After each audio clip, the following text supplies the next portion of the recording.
Ancient wisdom on conquering modern procrastination. आधुनिक टाल मटोल की समस्या पर प्राचीन ज्ञान की विजय क्या कहती है, आइए जानते हैं। इस लेख में आज की तेज रफ्तार दुनिया में जहां स्मार्टफोन, सोशल मीडिया और अनगिनत व्याकुलताएं हमारा ध्यान भटका रही हैं, वहीं टाल मटोल एक गंभीर मानसिक विकार बनता जा रहा है।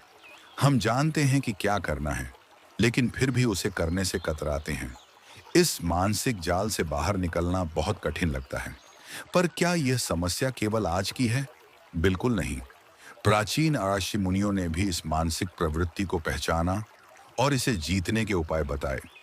वेद, उपनिषद, भगवद गीता और बौद्ध ग्रंथों में ऐसे कई सूत्र मिलते हैं जो हमें समय का सदुपयोग और कर्तव्य पालन की प्रेरणा देते हैं। इस लेख में हम जानेंगे कि प्राचीन भारत के ज्ञान और दर्शन से हमें कौन कौन से अमूल्य उपाय मिलते हैं जो आज के समय में टाल मटोल पर विजय पाने में सहायक हो सकते हैं। टाल मटोल का सीधा अर्थ है जानबूझकर कार्य को बाद के लिए टालना। यह कभी कभी आराम के लिए होता है, कभी डर से, कभी आलस्य से और कभी अति विश्लेषण के कारण।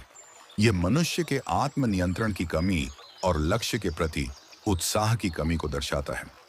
आधुनिक मनोविज्ञान इसे अविकसित मनोशक्ति या डिस्कशन ओवरड्राइव कहता है, जहां हम सोचते हैं ज्यादा, करते कम हैं।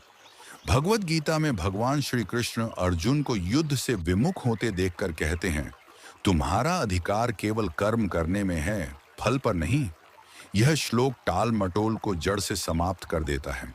यदि हम केवल कर्म पर केंद्रित हो जाएं और फल की चिंता छोड़ दें, तो हमारा मानसिक दबाव घटेगा और हम तुरंत कार्य में जुट जाएंगे। यह सिद्धांत परफेक्शन की भावना से छुटकारा दिलाता है। यह कहता है कि कार्य को टालो मत, बस करो, फल अपने आप आएगा। ऋग्वेद में कहा गया है कि उपनिषदों में जीवन का क्षण क्षण अमूल्य है। ये बात बार बार दोहराई गई है। क्षण भंगुरता का बोध ही हमें कर्मशील बनाता है। टाल मटोल व्यक्ति के आत्मविश्वास, लक्ष्य और सफलता तीनों को नष्ट कर देता है। कार्य को टालना असल में अपने भविष्य को टालना है। बुद्ध कहते हैं कि सजगता अमृत की ओर ले जाती है और प्रमाद मृत्यु की ओर। युद्ध भूमि में अर्जुन के मन में भय, मोह और असमंजस होता है, जो आधुनिक टाल मटोल के बराबर है।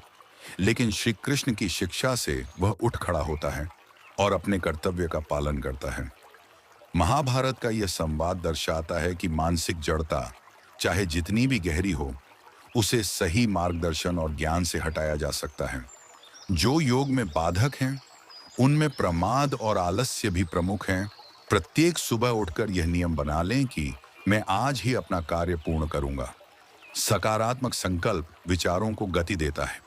विवेक कहता है कि क्या आवश्यक है, वैराग्य कहता है कि जो अनावश्यक है उसे छोड़ो।